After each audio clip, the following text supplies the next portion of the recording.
I mean, wow, just look at Enzo Fernandez. The pocket of space he is picking up is absolutely world class. And he was just absolutely unreal in this game. Had me in awe. Hello, everyone. Welcome to TM Talk Sport. And today we have Chelsea versus Leicester. A fantastic performance from Maresca's Blues. So we're going to be analysing the game, looking at some photos, seeing the positioning, the tactical setup, and why they were just able to batter Leicester throughout the game. But before I begin, if you are new here, please hit the subscribe button and hit the like button too. It will be greatly appreciated. So let us start here. I just want to highlight the pockets of spaces picked up here. Enzo Fernandez, Palmer dragging Sumari towards him. You see Fofana and Colwill behind Madueke. But again, what I love about Chelsea in this game in particular was the rotations. It did not matter if on paper you were the right winger like Madueke or if you were to play in the pockets like Palmer. You would find these three in particular just rotating, finding different zones to operate in, dragging Leicester players across. Here is Oliver Skip here. I'm just going to highlight him here. He's following Enzo Fernandez. He is attracted towards that run. It then leaves space for your facilitators, for your creators like Palmer to try and come into. And it was really, really tricky for Leicester to kind of get out of it, kind of match Chelsea. I know the commentators were saying Leicester are so deep, so poor, but that's because of the rotations from Chelsea. They were really dragging the Leicester players apart. It was really, really good stuff. You can tell they've worked on this throughout this season. Can we rotate? Can we spring a surprise? Can we be, something else here? Let's not just stick to our positions. Let's rotate and create danger. And here's an example. Right-hand side, Enzo running in.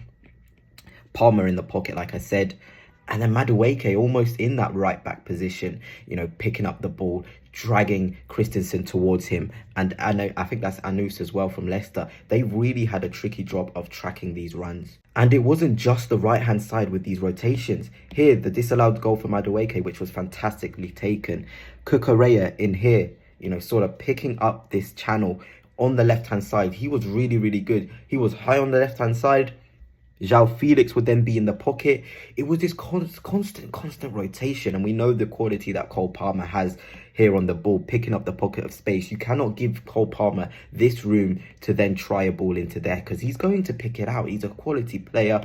But Leicester really struggled because they just had so many people in those pockets of spaces to pick up. In particular, I want to talk about João Felix a bit. There'll be extra screenshots on him because I thought he was absolutely incredible. Chelsea fans wanted to see more work rate off the ball. He did that. I think there was 2 tackles from him within the first 5 minutes. He was really, really tenacious, and I do think there's a place for him in this team. With Palmer, they were finding really good pockets with Enzo in there as well. The balance was just right. And here's another example of Chelsea just rotating. Palmer deepest there, Felix inside, Cucurella high and wide, exploiting the space in those wide areas. Enzo Fernandez is almost the right winger. Madueke is then inside here too. There was just so much happening, and this sort of thing is how you shift those low blocks. It was really, really good stuff. I said I wanted to talk about João Felix. That's because I think he was so good. I think Chelsea fans will remember this counter-attack situation. The timing of the pass from Felix. So unlucky with Jackson. I feel like Jackson could have, gone in here and then sprayed it across to Noni Madueke in the box. But it is what it is. It was a funny situation. The ball hitting, Madueke from Palmer's shot. But, Chelsea was so comfortable in the game that they were afforded the ability to laugh. They just had so much belief and confidence that situation not going in, they still, sort of didn't panic. They were high-fiving each other. That's a sign of a team who believes in themselves. But of course, João Felix exploiting the spaces, picking up the ball in this zone here. This was where Felix was operating a lot on the left-hand side, picking up, trying to find those pockets, confusing whether it was Skip, whether it's Ndidi Sumare, trying to find the space in there. And he did it on a couple of times. He was just a bit unlucky, but he was really, really bright, especially the first 20 minutes. Kind of faded, but second half he had his opportunity, picked up a good pass out to Nicholas Jackson, and that should have been a Chelsea goal. But I was really, really impressed by João Felix today. And here we have it, another situation where the pockets are being exploited again. I even had to come back to this to talk about Enzo. He was just so good. Here he is, finding this space. Look at the players around him. Look at the Leicester numbers in there.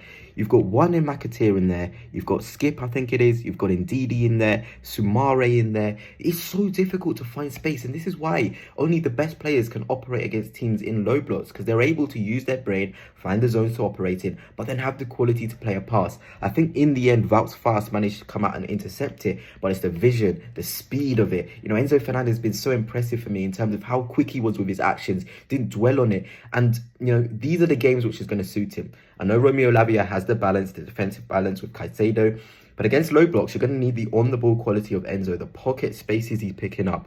The man of the match award rightly goes to him, and the goal as well. Let me talk about it now. Box crashing, getting in the right situation, knowing when to time your run in there, feeding off those bounces in the box. That's what you're expected to do as a midfielder, as an advanced midfielder. And today we saw the role which Enzo can really thrive with under Enzo Maresca. So here is that second goal. I want to talk about the numbers in the box here by Chelsea. Really, really good. You've got Madueke as a winger. You've got to try and get in there. And I did see Madueke make this movement towards, the penalty area, towards the box. You also have, I think this is possibly João Felix here, high and wide, ready to receive that ball as well.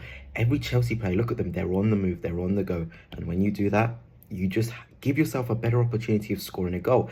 Enzo Fernandez, really, really good. We know he goes into that zone, getting yourself free, sniffing an opportunity, sniffing a goal. And Enzo today, he was so complete, on the ball, off the ball as well, sniffing opportunities, trying to get into the box. Jackson as well, really, really good striker play. We saw his goal, absolutely unreal. Bullying his man, he probably would feel disappointed he didn't score the initial chance, but I loved his movement, his tenacity today. Really good player he is. And of course, Cucurella's delivery into the box, I think one of Chelsea's best players for sure. I think he's so good, Cucurella.